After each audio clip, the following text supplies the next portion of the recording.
Selamat datang di channel Janime. Kali ini saya akan merangkum alur cerita anime berjudul The High Card. Anime ini rilis pada Januari 2023. Anime ini disutradarai oleh Naoki Kuroyanagi. Anime ini bercerita tentang kekuatan karakter yang dikeluarkan oleh sebuah kartu. Kekuatannya pun berbeda-beda dari yang terendah hingga yang tertinggi. High Card termasuk anime seru karena selain aksi dan grafisnya yang enak dilihat, serta jalan cerita yang gak pasaran, anime ini juga memiliki skor 7,27 di MyList Anime. Tapi sebelum lanjut, jangan lupa tekan tombol subscribe agar channel ini berkembang dan kamu tidak ketinggalan hiburan-hiburan menarik lainnya dari channel ini. Adegan berawal dari penyerangan sekelompok mafia ke kerajaan Travala yang dipimpin oleh Raja Julius Forlan. Kelompok mafia ini bermaksud mencuri harta kerajaan, tak lain yaitu kartu-kartu yang bisa memberikan kekuatan kepada pemiliknya.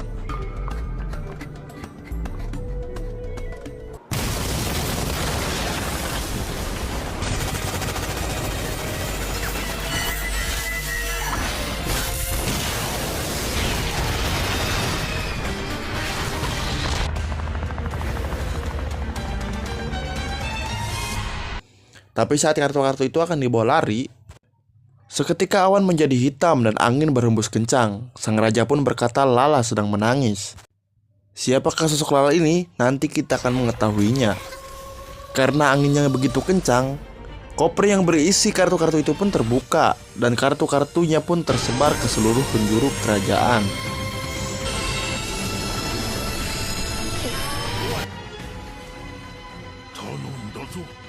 Raja pun memerintahkan bawahannya untuk mengumpulkan kembali kartu-kartu tersebut, karena raja khawatir kartu tersebut akan jatuh kepada orang yang salah.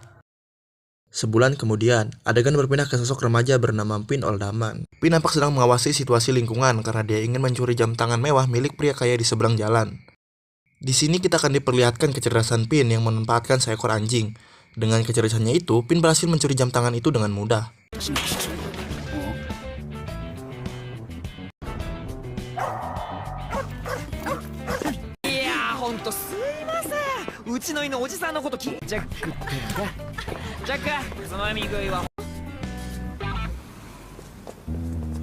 Singkat cerita, Pin pun sudah pulang ke panti asuhan tempat dia tinggal. Pin tinggal di panti asuhan Sanpildes. Sejak orang tuanya meninggal karena kecelakaan, Pin dari kecil tinggal di sana. Karena kecelakaan itu pula, Pin kehilangan ingatannya. Pin tidak sengaja mendengar percakapan Pak Leslie dengan pemilik lahan. Panti asuhan tempat ia tinggal akan digusur dan dijadikan apartemen karena mereka sering telat membayar. Tak terima tempat ia tinggal akan digusur, Pin pun bertekad untuk mencari uang yang banyak. Pin pun menjual jam tangan yang tadi ia curi, namun sayangnya jam tangan itu palsu. Ia pun tak menyerah sampai menawarkan baju yang ia pakai, namun itu sia-sia. Tapi di sini pembeli barang antik itu menemukan Pin memiliki salah satu kartu. Tapi Pin tidak menyadari kekuatan kartu itu. Ia hanya menganggap kartu itu adalah kartu keberuntungannya. Pin berpikir untuk mencari uang dengan cara berjudi. Ia pun pergi ke Belen, yaitu sebuah kasino mewah dengan menumpang truk.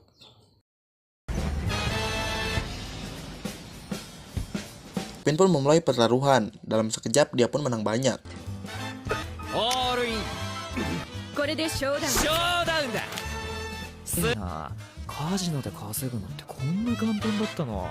Tapi sebelum dia pergi, muncullah Patua yang mengajak dia kembali bermain.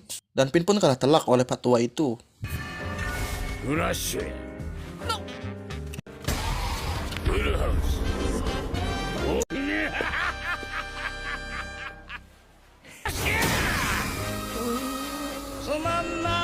Pin pun kembali menghampiri Patua itu.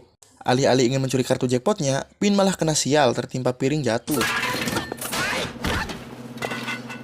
Si Patua pun memberitahu Pin bahwa sarung tangannya lah yang membuat ia beruntung. Ini terbukti saat Pin ingin mengambil kartu jackpotnya lagi, ia malah tak sengaja menemukan tuas slot, dan si Patua pun mendapatkan jackpot 90 juta dolar. Namun nampaknya dari tadi, Pin dan Patua itu sudah dipantau oleh pria misterius dengan kelereng berdarah. Melihat ada pemain yang dapat jackpot besar, pemilik kasino tidak tinggal diam. Pin dan Patua itu pun dibawa ke ruang interogasi. Ternyata pria yang mengawasi mereka tadi adalah Bobby. Bobby ini adalah pemilik kartu 3 wajik. Bobby punya kekuatan mengubah badan musuhnya menjadi kelereng. Dengan kekuatan itu, Bobby dengan mudah bisa menghancurkan badan musuhnya. Bobby ini adalah orang yang tidak kenal belas kasihan. Ini terlihat saat dia membunuh si pemilik kasino dan menghancurkan kepala pengawalnya. Di sini kita tahu bahwa si Patua ternyata memiliki kartu 10 diamond. Kartu ini sering disebut Unlucky Pocky. Kekuatan kartu ini adalah keberuntungan. Bobby pun meminta kartu itu dari Patua dengan mengancam akan membantai semua keluarganya. Patua pun dengan penuh rasa sakit akhirnya menyerahkan kartu itu kepada Bobby. Saat Bobby sudah mendapatkan kartu itu, muncul lagi player pemilik kartu 5 hati yang juga ingin kartu itu. Oh iya, player adalah sebutan buat pemilik kartu. Pria ini bernama Chris. Chris adalah player 5 hati. Kekuatan Chris, dia tidak akan mudah mati karena tubuhnya bisa dengan cepat mengobati bagian tubuh yang terluka separah apapun. Pertarungan Chris dan Bobby pun tidak terhindarkan.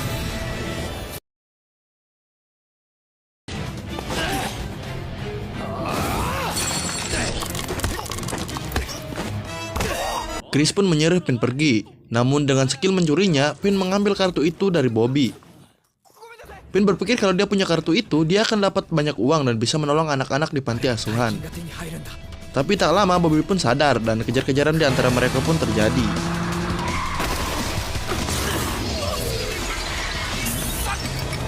Saat Pin terpojok, muncullah Chris dari belakang. Chris menabrakkan mobilnya sehingga mobil mereka semua terbakar. Mereka pun selamat. Saat Chris meminta kartu itu kepada Pin, muncullah Bobby dan menembakkan kelereng ke kepala Chris. Saat Bobby mengancam Pin agar menyerahkan kartu itu, Pin pun menyadari kekuatan yang dimilikinya. Pin memiliki 2 kartu speed atau 2 scope kalau di pos ronda. Dengan kekuatan itu, Pin memiliki kekuatan bisa menembak dengan sempurna.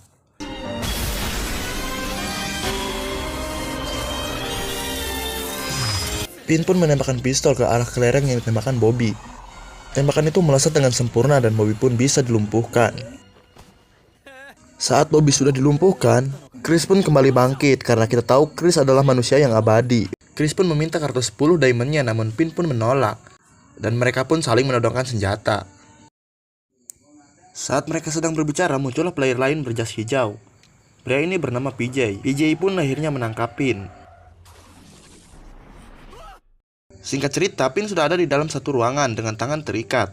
Pin pun disuguhi teh Sri Lanka oleh Patua bernama Bernard. Di sana juga ada Chris, PJ, dan wanita bernama Windy. Pak Bernard ini adalah orang suruhan Tuan Tidore. Dan Tuan Tidore itu adalah orang yang diperintahkan raja untuk mengumpulkan semua kartu. Sementara itu, di kota sedang ada kejar-kejaran antara polisi dan pencuri. Lalu muncullah sosok besar yang kuat dan kebal akan peluru. Pria besar itu pun membunuh polisi-polisi itu dengan kejam.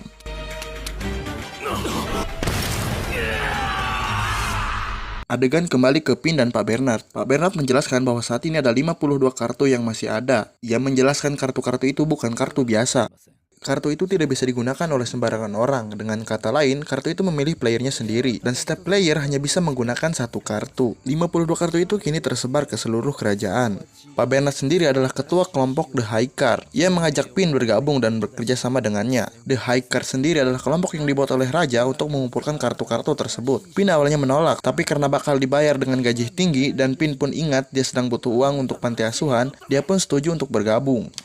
Hiker menyembunyikan identitas mereka dengan menjadi sales mobil antik, yaitu Pinocchio Automobil cabang Old Maid. Pak Bernard menunjuk Chris sebagai mentornya Pin. Pak Bernard juga memberitahu Pin, orang yang mengajarnya kemarin adalah Bobby. Bobby ini tak lain adalah anggota kelompok mafia Cloud Family. Cloud Family adalah kelompok mafia terbesar di Poundland. Kelompok mafia itu juga menginginkan kartu-kartu itu. Scene pun berpindah ke tempat pembunuhan polisi oleh pencuri tadi. Di sini ada detektif senior yang bernama Yong dan detektif junior yang bernama Sugar. Mereka sedang melakukan penyelidikan kasus baru-baru ini. Karena detektif Yong tahu ini dilakukan bukan oleh orang biasa, ia pun meminta bantuan organisasi Haikar. Sementara itu, Pin dan Chris sedang berada di salah satu kafe untuk mencari cemilan. Mereka pun terlibat cekcok sedikit dengan pria botak dan besar akibat menolong pelayan di sana. Tapi itu bukan masalah buat Chris.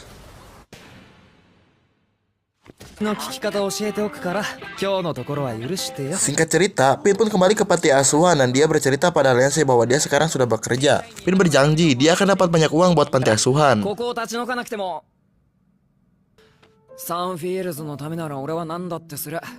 Keesokan harinya, Chris pagi-pagi sudah menjemput Pin. Di perjalanan, Chris sedikit mengejek Pin yang masih perjaka. 仕事の車で何やってんだあんた。見習いくんはひょっとし俺は子供じゃねえ。ずっと見習いってうる。 Panggilan pun datang. Mereka dikabari bahwa target mereka sudah dekat. Kejar-kejaran pun terjadi. 仕事ってプレイカロリーズハイ最初ダイヤを狙え。 Saat Pin ingin menembak pria besar di depannya, ia ingat bahwa pria itu adalah orang yang mereka tolong tempo hari di kafe. Pria ini bernama Rokin. Ia orang yang memiliki kartu 3 hati. Kekuatan Rokin, ia bisa mengeraskan dirinya seperti baja. ロック奴の能力は体の硬質らしいじゃない。 Sebanyak apapun Pin menembak ke arah Rokin, tetap saja pelurunya tidak mempan. Tapi Chris punya cara lain. Ia menabrak Rocky dengan mobil dan menyeretnya ke sungai. Mereka berdua pun tenggelam.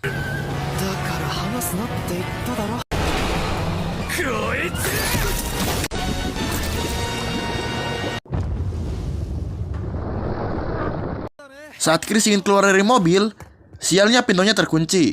Untung saja Pin sedikit cerdas. Dia menembak kaca mobilnya dari jarak jauh. Mereka pun berhasil mendapatkan kartunya.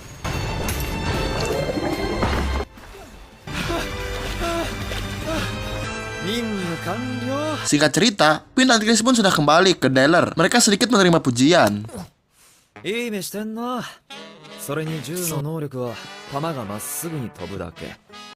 Pak Bernard pun kembali berbicara dengan Tuan Tidore. Tuan Tidore ingin agar tugas ini cepat bisa diselesaikan. Hai. Scene beralih ke sekelompok orang yang sedang melakukan ritual pada Dewa Api. Orang ini nampaknya memiliki kekuatan api.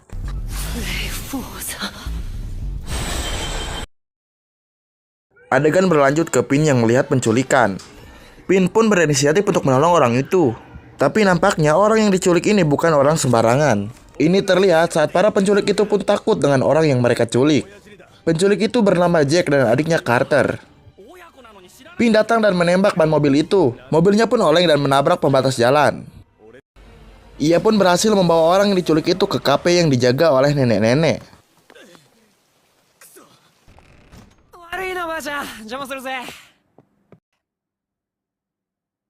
Pria itu bernama Leo. Dia adalah anak orang kaya. Leo ini adalah orang yang dingin. Dia nampaknya tidak suka dengan orang lain. Saat mereka berbicara, Jack dan Carter menemui mereka. Penculik itu mengatakan kenapa dia menculik Leo. Orang tua Leo membuat bisnis orang tua Cat dan Jack hancur. Karena ayah Leo, klien terbesar keluarga Cat dan Jack memutuskan kontrak. Awalnya Pin masih menasehati penculik itu.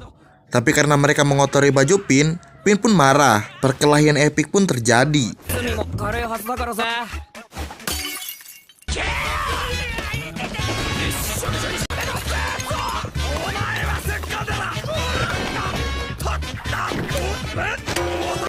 Saat mereka asik berkelahi, polisi pun datang. Penculik-penculik itu pun akhirnya ditangkap. Begitupun Pin dan Leo.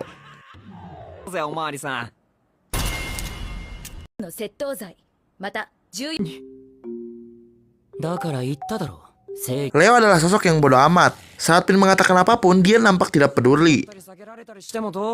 Entah apa istimewanya si Leo ini, sampai-sampai ia dibebaskan tanpa diapa-apakan oleh polisi. Carter dan Jack pun diselamatkan oleh sosok yang menyembah api tadi. Wanita ini bernama Nix.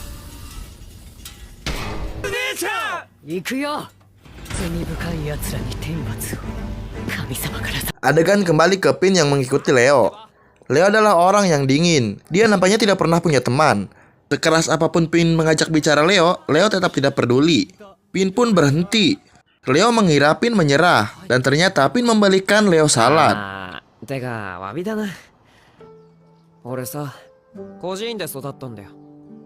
Akhirnya Leo mau mengobrol dan duduk dengan Pin. Pin pun menceritakan masa lalunya kepada Leo.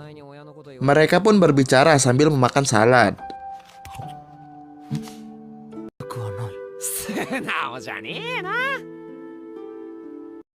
Leo sebenarnya adalah orang yang baik. Saat mereka ingin pulang menaiki kereta bawah tanah, ada anak kecil yang mengotori jas Pin. Saat Pin ingin marah, Leo malah menasehati anak itu. いやーしかしちょっと珍しいなってスーツが汚れたくらいでわめくな。もうしないこと約束。なんだ意外と Tiba-tiba saat mereka sudah sampai, muncullah Jack, Carter, dan Nick. Nick ini adalah player 7 keriting. Ia memiliki kekuatan api.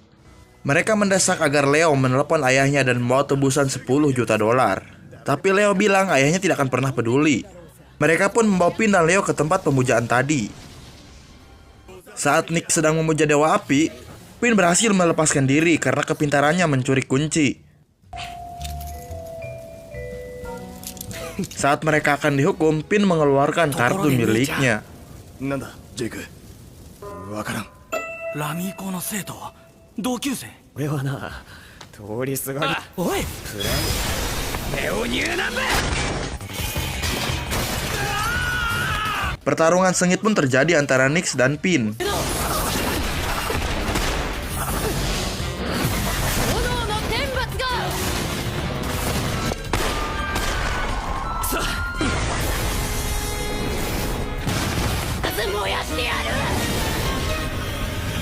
Saat Pin sudah terpojok, muncullah Chris membawa uang 1 juta dolar buat Leo.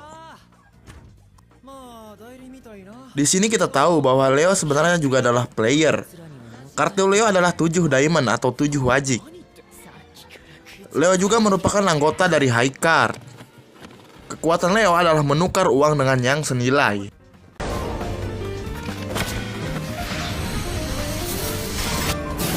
Saat Leo mengeluarkan kekuatannya, dengan satu tembakan Leo bisa melumpuhkan Mick.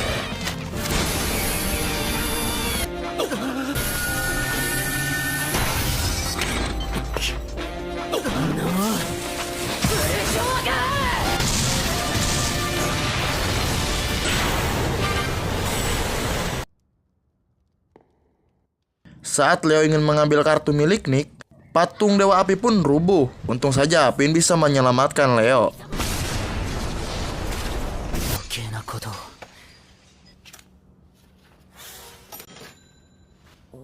これで返した。これからよろしくなレオ嬉しいやつ。 Singkat cerita, mereka pun sudah kembali ke dealer. Sampai di dealer, Pin pun kaget. Ternyata orang yang bersamanya tadi adalah Leo Konstantin Pinaklus. Dia adalah manajer tempat Pin bekerja. Dengan kata lain, Leo ini adalah atasannya Pin. 報告は受けていたが。レオと初対面じゃなかったの？私たちの知らないところで